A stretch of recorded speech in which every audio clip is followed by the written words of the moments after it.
All right, so tomorrow Xbox will debut their big showcase, and there's a lot of intrigue now going into the event. Definitely more so after the past like 24 to 48 hours, with some stuff getting out there, way of leaks from publisher and developer for some of these games, but also some teasing towards a couple of big games that could and probably will be there. And I wanted to go over some of that here today as we work towards their big showcase. So if you guys enjoy the video, make sure to hit the like button, and if you're new to the Small Wave channel, make sure you subscribe down below. So later on tonight, we will have the podcast where we talk more in depth about our predictions around the showcase for tomorrow, and then tomorrow I will be streaming the event and then putting a video up kind of going over some of my immediate thoughts on what we saw there. So exciting stuff again over the next 24 hours or so.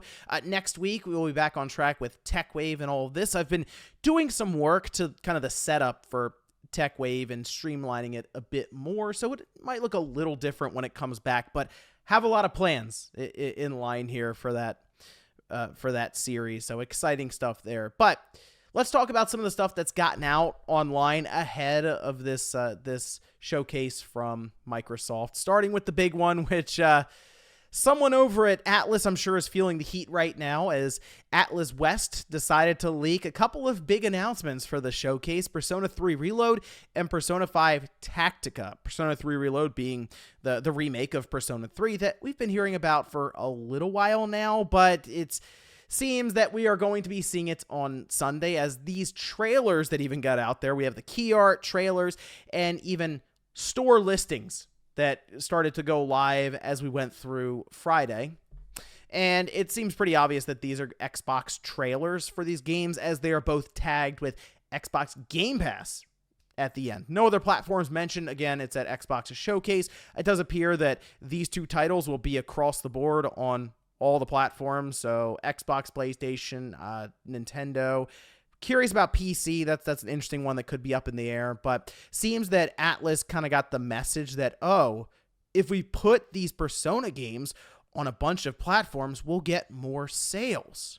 So that's at least now reflecting in some of these releases. Persona 6 is still the question mark. I'll be curious to see if they strike a deal with Sony on that one, or if they just go all in and say, no, this is all platforms across the board. Now, Persona 5 Tactica, that is a strategy RPG.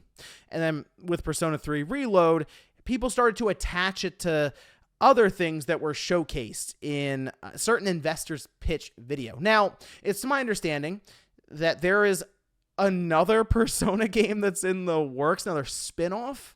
And this has been talked about by a number of people, including Nate. And I believe that's going to be a Persona 5 party game or a Persona party game. People have brought up Mario Party.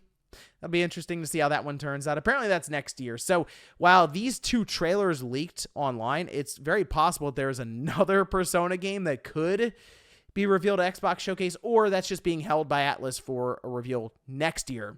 Kind of like the run-up for Persona 5 Tactica, unveil it maybe over the summer, and then it launches in the fall.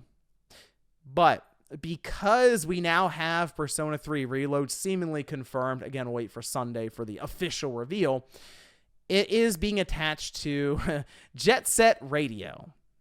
Now, Jet Set Radio was talked about in a report from Bloomberg that Sega was going back, looking at some of their older intellectual properties, and trying to figure out what they could revive, essentially. Jet Set Radio was brought up alongside of Crazy Taxi, and Persona 3 Remake being part of that pitch with Jet Set Radio, and it once again being doubled down on with other reports later on that it is indeed greenlit and it's going ahead, has made people wonder if maybe Sega would want to announce it during Xbox's showcase. Now, you could have said, oh, it would have been a Summer Game Fest or Sony or something, but those are behind us now, and any of these announcements that people were expecting, they're now pointing towards, obviously, Xbox's showcase. This one, not necessarily expected, because it's part of Sega's quote-unquote super games, and from what I can understand, that's probably a big games-as-a-service title. So Sega looking at, well, with Atlas, of course, looking at Persona 3 Remake, very clear that's not going to be this big online social kind of game, right? That's more of a single player RPG. Whereas I feel like something like Jet Set Radio might play more into the multiplayer aspect and that live service setup. I mean, it's pretty obvious different places they could put microtransactions with apparel and all kinds of stuff. If you want to have like a club or something in the game, right? You could tie all kinds of extra items to sell to people. So that's kind of where I'm picturing Jet Set Radio. I know that's not what people want to hear necessarily, but that's just what Sega's kind of outlined for their super game setup. So I don't know if Jet Set Radio is going to be there. I wouldn't count on it, but it'd be a really nice surprise to see that. Now, on top of this, we have been getting more and more corroboration around Final Fantasy IX Remake. And once again, people are looking towards Xbox Showcase. Could Square Enix maybe show it off here?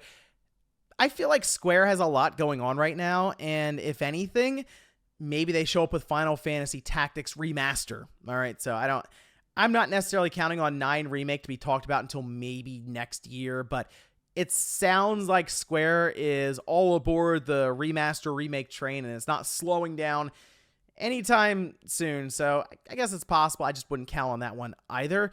Another game I wouldn't count on seeing there is actually Stalker 2, as this was talked about on their community forum by one of their community managers, that they won't be there showing off Stalker 2, instead looking towards future events to discuss the game and I guess a release date for it. There's a lot of stuff going on, obviously, over there with the studio behind Stalker 2. But on top of all of this, we do have an expansion that kind of got out there a bit early. This was posted up on GOG. Yes, Cyberpunk 2077 Phantom Liberty was listed, and it's supposed to be, I think, coming out in June, and we're in June, so that seems like it's pretty much lined up to be part of the Xbox Games Showcase. We also had a report go up yesterday that basically reveals the Forza Motorsport release date, which makes me think someone had a press release sent out and they get the release date and they're like, oh, I'll just pass this information on to someone who's not under NDA. And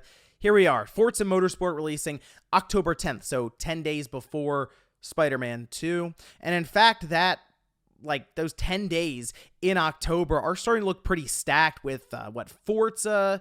Then we have Assassin's Creed, Alan Wake 2, Spider-Man 2.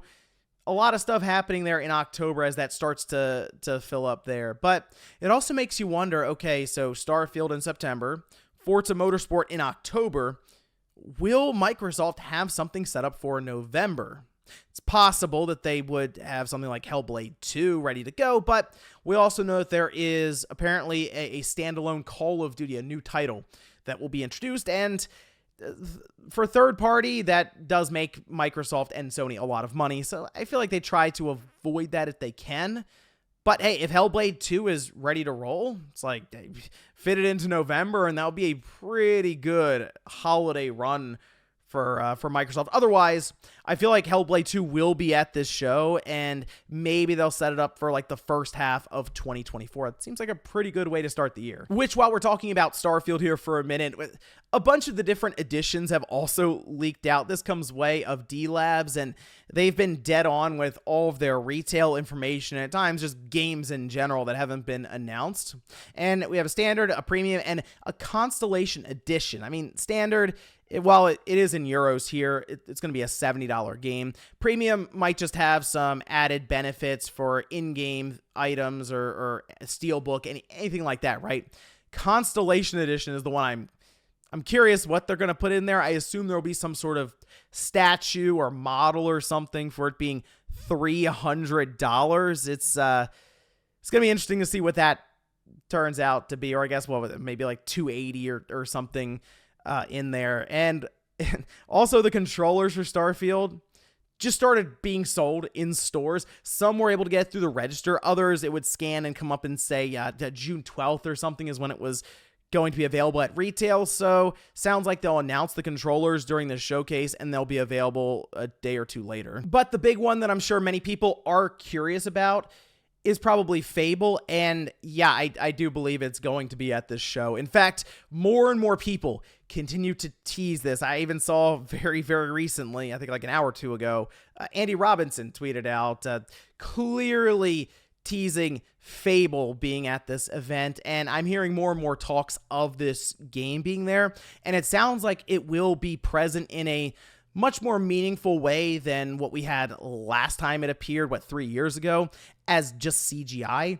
I think we're going to get an actual in-engine, at the very least, look at what Playground is doing with the revival of the Fable franchise, and that's exciting stuff. And you know what? Just going over some of those things here, because I feel like there will be at least 30, potentially 35 games shown here, which, look, not every game is going to hit like Persona 3 Remake will, or Fable, or anything like that, but for the most part, there might be some low points and stuff, sure, but for the most part, I think we're going to have a pretty good showcase in front of us with Xbox, just based on the different things that they're showing here, and the fact that Microsoft is going out and getting stuff like Persona 3 Remake, Persona 5 Tactica in Game Pass day one. It shows me that they are being more aggressive in some of the weaker spots for Xbox, which does include more Japanese developer support for the platform, and it also makes me wonder if there are other surprises lined up, because if Persona 5 Tactica and Persona 3 Remake didn't necessarily leak ahead of the show as Game Pass day one, that obviously would have surprised many people out there. So who knows? Maybe there are some other games lined up for Game Pass day one that we don't know about from other Japanese developers and publishers. But exciting stuff here. Things certainly got a lot more interesting going into Xbox's showcase. And for me right now, I want to see what Playground has come up with for Fable. It is exciting stuff to think that we could even see Fable maybe come out holiday 2024. A lot of possibilities there. But let me know what you guys think about all this down below, with a lot of stuff starting to leak out a bit for Xbox out of their showcase. Where are your expectations and what's your hype level right now? Thanks guys for watching, and I'll see you next time.